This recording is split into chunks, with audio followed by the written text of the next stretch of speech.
Саламатсыздарбы, урматтуу биздин каналдын катталуучулары жана угармандары. Бүгүн биз Ажаркындын жашоосундагы эң оор, эң коркунучтуу жана эң маанилүү түн тууралуу сөз кылабыз. Тойдогу ызы чуудан, Адилеттин жана Салим айымдын жүзүнө чабылган чындыктан кийин Ажаркын караңгылыкка сүңгүп кирди. Ал артка кайрылбай чуркады. Бирок анын алдында кандай тагдыр күтүп турганын өзү да билген жок. Бүгүн биз Ажаркындын Султан менен болгон сапарын, анын чоочун үйдөгү биринчи түнүн жана өзүнүн жүрөгүндөгү чоң шектенүүнү ачып беребиз. Султандын унаасы шаардын көчөлөрүндө ылдамдык менен баратты. Сыртта жамгыр жаап, асфальттын бети көз жоосун алган жарыктарды чагылдырып жатты. Ажаркын унаанын арткы орундугунда бүрүшүп отурган. Анын көйнөгү суу болуп, денеси калтырап жатты. Бирок сууктан эмес, ал коркуудан эле. Ал терезени карап, ресторандан качып чыккандан берки мүнөттөрдү эстеди. Адилеттин кыйкырыгы, Салим айымдын өч алган көз карашы, элдин шылдыңдуу күлкүсү баары бир заматта өзгөрдү. Султан алдыда эч нерсе дебей рулду башкарып жатты. Ал бир да жолу күзгүдөн Ажаркынды караган жок. Бирок анын ар бир демин сезип жаткандай эле. Унаанын ичиндеги музыканын жоктугу абаны ого бетер оорлотту. Ажаркын ичинен: "Мен эмне кылдым? Атамдын карызын кантип төлөйм? Адилет эми мени жөн койбойт. А бул адамчы, бул адам ким?" деп ойлонуп бара жатты.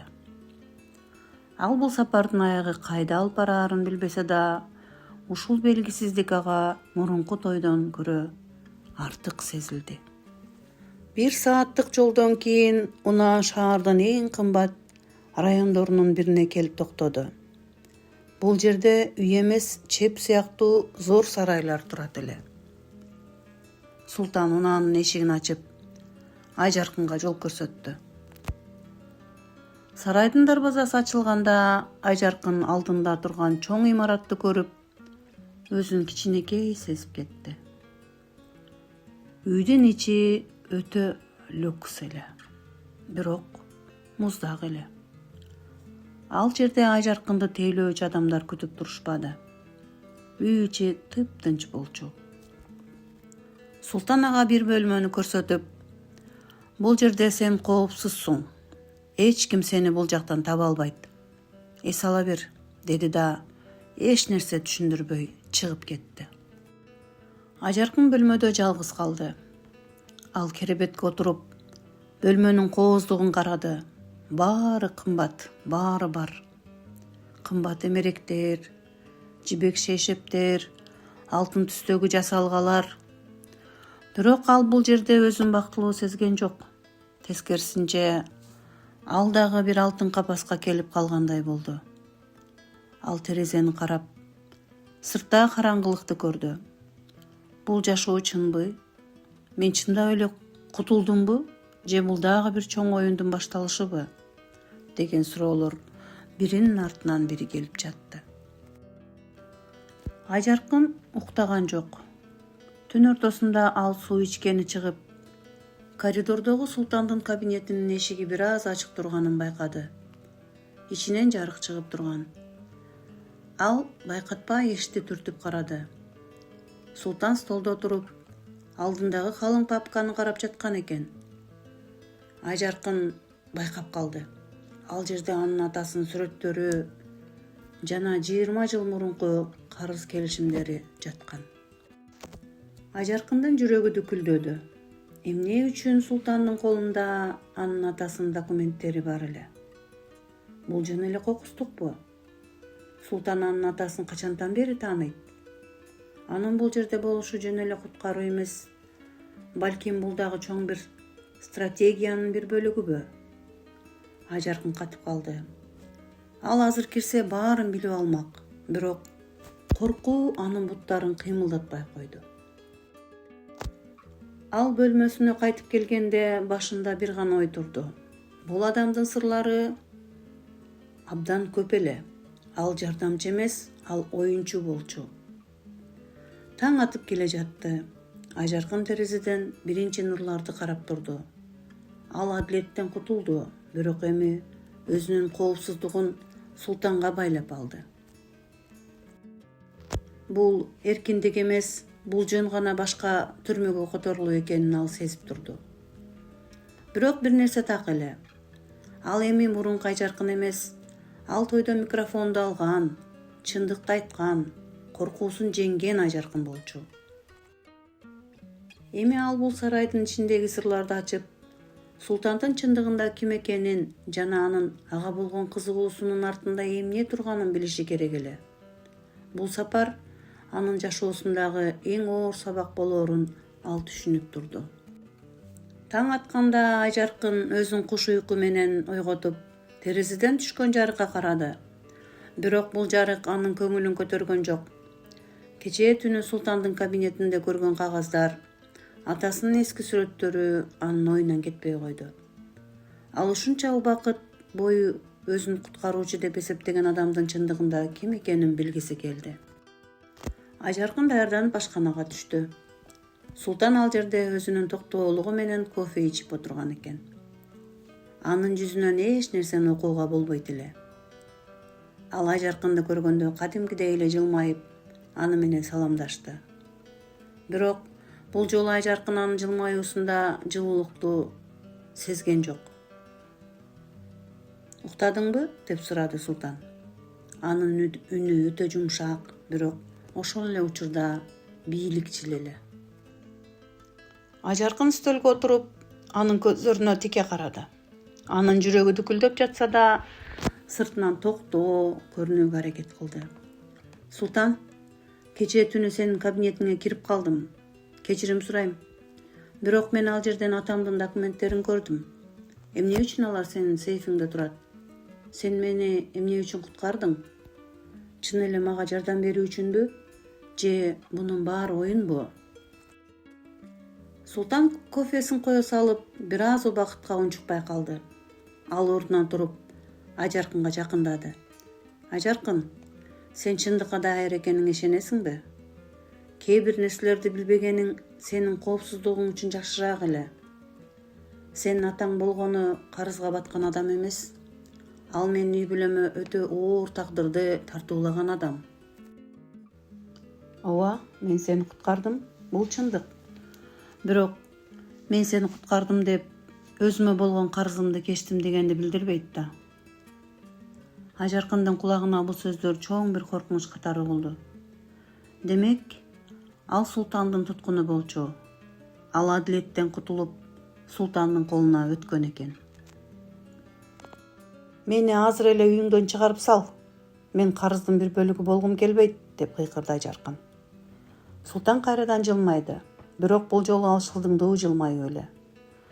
«Чыгарып салсам, Адилет сени 5 мүнөткө жетпей таап алат. Сен ага карызсың.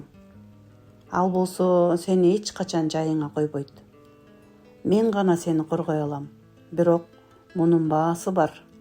Сен бул жерде каласың, Ажаркын». Ажаркын бөлмөсүнө чуркап кирип, эшикти ичинен бекитип алды. Ал эми анын көз жашы тыйылбай агып жатты. Бул адам Адилеттен да коркунучтуу экен. Адилет ачык эле душман болсо, Султан анын досу катары көрүнүп, аны биротоло өзүнө байлап алган экен. Ажаркын терезени карады. Эшикте күзөтчүлөр турат. Ал качып чыгышы мүмкүн эмес. Ал бул сарайда биротоло камалып калганын билди. Бирок ал багынып бермек эмес. Султан анын атасынын өтүмүшү жөнүндө дагы эмнени билет? Эмне үчүн анын атасы Султандын үй бүлөсүнө зыян келтирген? Ал түнү Ажаркын көзүнө жаш алып, Султандын баардык документтерин уурдап чыгуунун жана бул коркунучтуу сарайдан качуунун жолун издеди. Ажаркын үчүн ар бир мүнөт чексиз узундукта сезилип жатты. Ал Султандын үйүндөгү ар бир кыймылды, ар бир үнү чыккан кадамды көзөмөлдөп баштады. Султандын ишенчек мамилеси анын эң чоң жаңылыштыгы эле. Ал Ажаркынды алсыз, коркок кыз деп ойлоп, өзүнүн бардык сырларын ачык эле калтырып жаткан. Султан ошол күнү маанилүү жолугушууларга кеткен сайын Ажаркындын жүрөгү кабынан чыга жаздап, бирок мээси так иштеп жатты. Ал эми бүгүн эң ылайыктуу учур болчу. Султан үйүнөн эртең менен эрте чыгып кетти жана кеч кайтаарын айтты. Үйдөгү тейлөөчү кызматкерлер да өз иштери менен алек болуп, Ажаркындын бөлмөсүнө көп кирген жок. Ал сааттын жебесин карап, Султандын машинесинин дарбазадан чыкканын терезеден көрөөрү менен иш аракетке өттү. Ажаркын дароо Султандын кабинетине багыт алды. Эшик кулпулуу болчу. Бирок ал мурунку күнү Султандын столдун үстүндө ачкычты таштап кеткенин байкаган эле. Ал ачкычты таап, эшикти акырын ачты. Кабинеттеги аба муздак, оор жана көптөгөн сырларга толгондой сезилди. Ал дароо сейфке жөнөдү. Сейфтин кодун ал билген эмес. Бирок кагаздардын арасынан байкабай түшүп калган кичинекей дептерди көрдү. Бул жөн эле дептер эмес. Султандын кылган баардык келишимдери жазылган журнал эле.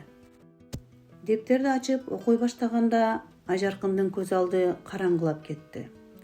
Анын атасынын аты ал жерде көп жолу кайталанган. Бирок ал карыз алуучу катары эмес, алдамчылыкка шериктеш катары жазылган. Султандын үй бүлөсү 20 жыл мурун банкрот болгондо, анын артында Ажаркындын атасы гана эмес, дагы бир белгисиз адам турган.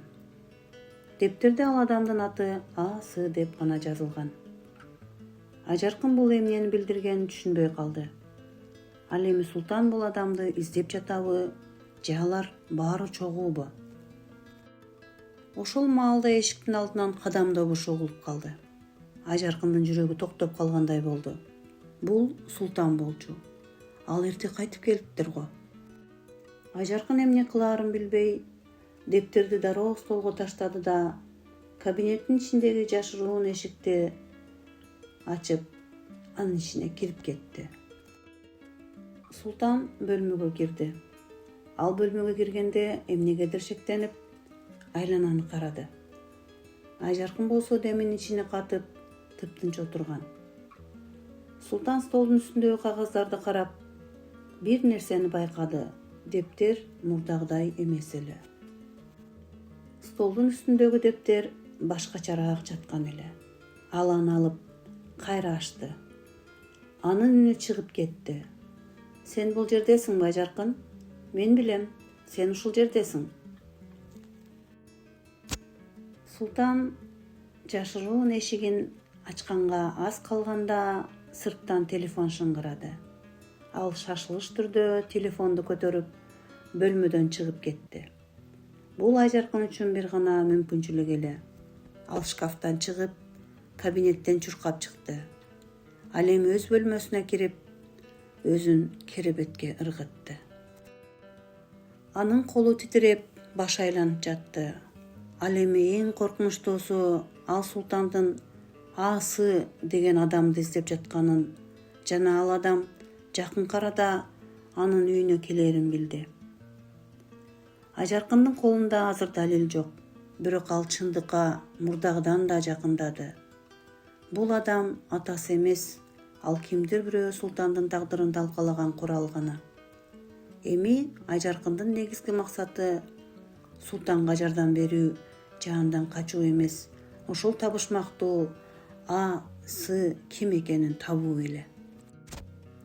Анткени ал адам табылса, Султандын өчү да, Ажаркындын тагдыры да чечилет. Бул бөлүмдүн аягында Ажаркын бир нерсени так түшүндү. Султан аны камап гана жаткан жок. Ал аны да коргоп жаткан экен. Бирок эмнеден? Кийинки бөлүмдө биз ал табышмактуу адамдын ким экенин жана Султандын эмне үчүн ага мынчалык кызыктар экенин билебиз. Окуя мындан ары курчуп, Ажаркындын жашоосундагы эң чоң коркунучтуу чечимге алып барат. Кийинки бөлүмдө жолугушканча аман болуңуздар. Урматтуу менин катталуучуларым, угармандарым.